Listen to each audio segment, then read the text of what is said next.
जलवायु सम्बन्धी अन्तर्राष्ट्रिय सम्मेलन COP30 कहाँ आयोजना हुन गइरहेको छ?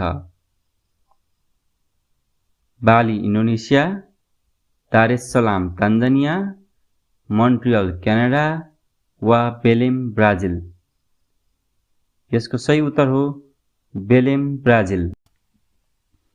कोपको चर्चा गर्दा हामीले के ख्याल गर्नुपर्दछ भने यो कन्फरेन्स अफ पार्टिज अर्थात् पक्षीय राष्ट्रहरूको सम्मेलन हो।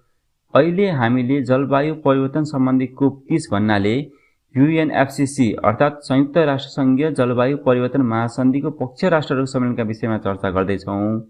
अन्य विषयका सन्धि महासन्धिका पक्षहरूको सम्मेलन पनि कोप नै भनिन्छ। हामीले यसमा झुक्किन हुँदैन। अब तपाईहरु उत्तर दिनुस्। सन् 2024 मा आयोजना भएको जलवायु परिवर्तन सम्बन्धी अन्तर्राष्ट्रिय सम्मेलन कोप 29 मा नेपाली प्रतिनिधिमण्डलको नेतृत्व कसले गरेका थिए? शेरबहादुर देउवा, केपी ओली, पुष्पकमल दाहाल प्रचण्ड वा रामचन्द्र पौडेल?